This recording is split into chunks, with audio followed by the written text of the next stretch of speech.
जळगावातील नशिराबाद ते तरसोद बायपास महामार्गाला तडे, खबरदारीचा उपाय म्हणून दोन्ही बाजूंची वाहतूक बंद। जळगावच्या पाचोरा भडगाव तालुक्यात ढग सदृश्य पाऊस, अनेक गावांमध्ये पूरस्थिती निर्माण।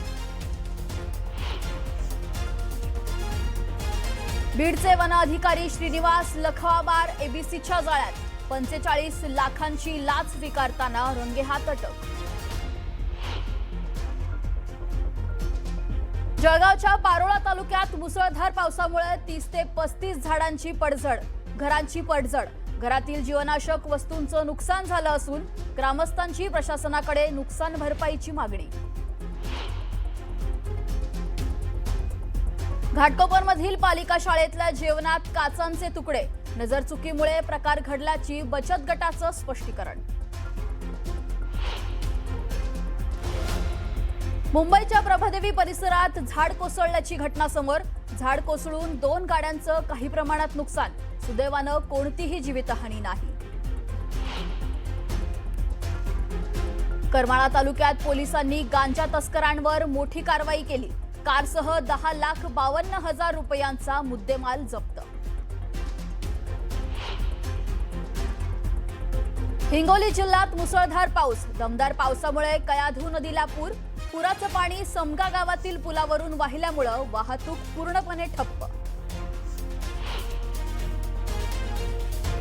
नंदुरबार शहरात गेल्या अनेक दिवसांपासून एका माकडानं चांगलाच धुमाकूळ घातला आहे। एका शिक्षकावर पुन्हा एकदा हल्ला झाल्यानं शाळांना सुट्टी जाहीर।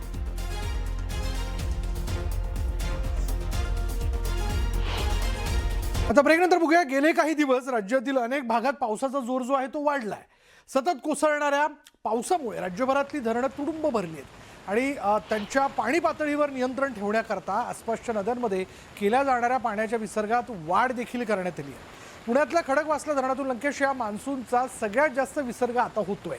सध्या धरणातून 25 ते 26,000 क्युसेक्स पाण्याचा विसर्ग होत असल्यानं मुठा नदीच्या पाणी पातळीत तुफान वाढ झाली आहे। कोल्हापूरच्या राधानगरी धरण देखील पूर्ण क्षमतेने भरलेलं आहे।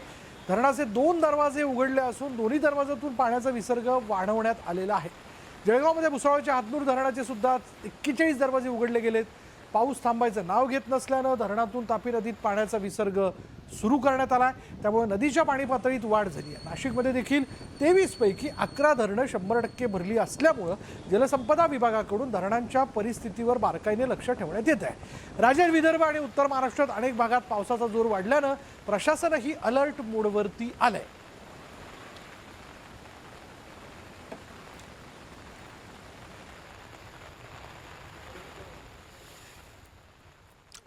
राज्यात कोसळणाऱ्या पावसाचा थेट परिणाम आता नद्यांच्या प्रवाहावरती देखील दिसून येतोय।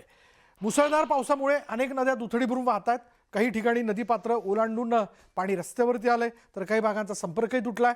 सोलापुरात उजनी धरण ओव्हरफ्लो झाल्यानं भीमा नदीत पाण्याचा विसर्ग वाढलाय। नदीत पाण्याचा प्रवाह वाढला असल्यानं चिंचपूर बंधारा पाण्याखाली बुडालाय। हिंगोलीत देखील कयाधू नदीला पूर आलेला असून पुराचं पाणी सोडेगाव परिसरातील पुलावरनं वाहत आहे। यामुळे रस्ता बंद करण्यात आला असून वाहतूक पूर्णपणे ठप्प झाली आहे। पैनगंगा नदीला पूर आला असून नदीच्या पुलावरील कठाड्यावरनं पाणी वाहतंय। यवतमाळच्या घाटंजी तालुक्यातल्या विदर्भ मराठवाडा तेलंगणाला जोडणाऱ्या पुलावरनं पुराचं पाणी वाहत असल्यामुळे तिथे सुद्धा वाहतूक पूर्णपणे ठप्प झाली आहे। जळगावमध्ये मुसळधार पावसामुळे पूरस्थिती जी आहे ती उद्भवलेली आहे। जळगाव जिल्ह्यात रात्रीपासून मुसळधार पाऊस सुरू असल्यानं परिसरात नदी नाले ओसंडून भरून वाहू लागलेत। मुक्ताईनगरचं कुंड धरण पूर्णपणे भरलं असल्यानं जवळच्या नदीत विसर्ग वाढवल्यामुळे नदीला पूर आल्याचं पाहायला मिळतंय।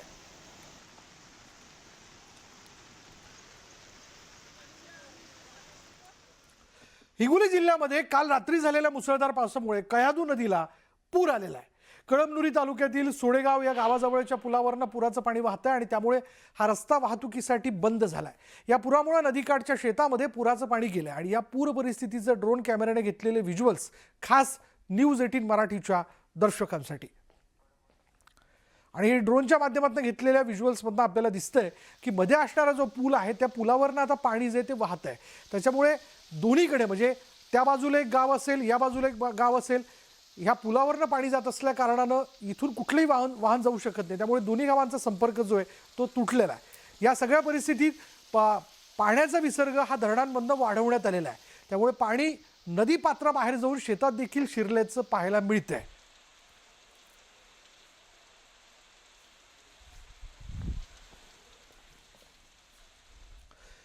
जळगावच्या अंबरनेर शहरात सुरू असलेल्या मुसळधार पावसामुळे बोरी नदीने धोकादायक पातळी गाठलेली आहे. पुराच्या प्रचंड प्रवाहात पाण्याचा टँकर वाहून जात असल्याचा धक्कादायक व्हिडिओ समोर आला. पुराच्या प्रवाहात पूल पार करत असताना हा टँकर वाहून गेला. नदीपात्रातील अनेक मंदिरं पूर्णपणे पाण्याखाली गेलेली आहेत.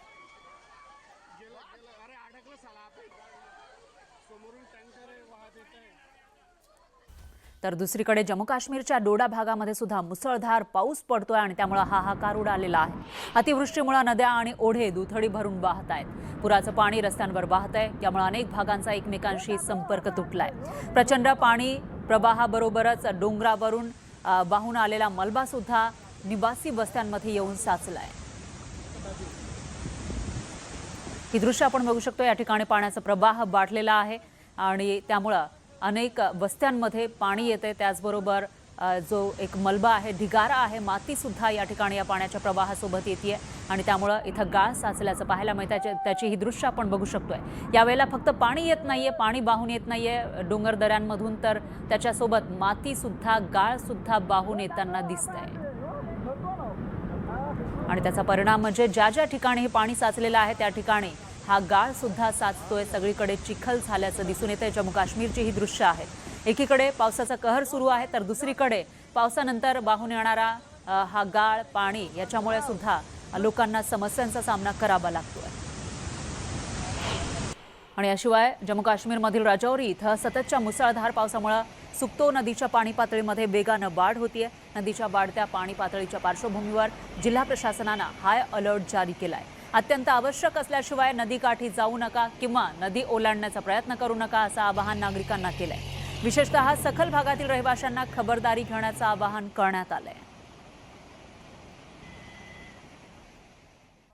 यानंतर एक ब्रेकिंग न्यूज आहे. निदा खान प्रकरणामध्ये ही महत्त्वाची अपडेट समोर येते. छत्रपती संभाजीनगरच्या ज्या घरात निदा खान राहत होती त्या घरावर महानगरपालिकेनं कारवाई केलेली होती आणि आता हीच कारवाई महानगरपालिकेच्या अधिकाऱ्यांना भोवण्याची शक्यता आहे.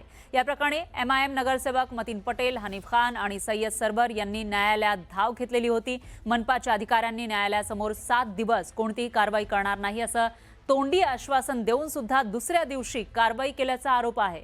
त्यामुळे न्यायालयाचा अनादर करून बेकायदेशीरपणे मालमत्ता पाडल्याप्रकरणी 50 लाखांची नुकसान भरपाई देण्याची मागणी करणारा अर्ज न्यायालयात दाखल करण्यात आला होता.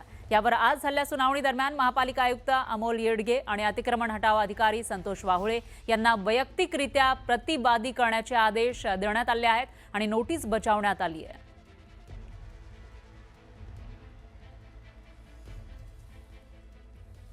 आणखी एक मोठी अपडेट आहे. भोंदू अशोक खरातचा शिर्डी पोलिसांनी ताबा घेतलाय. समता पतसंस्थेमधील बनावट खात्यांचा दाखल गुन्ह्यामध्ये तपासासाठी शिर्डी पोलिसांनी भोंदू खरातचा ताबा घेतलेला आहे. खरातला उद्या राहता कोर्टात हजर केलं जाणार आहे.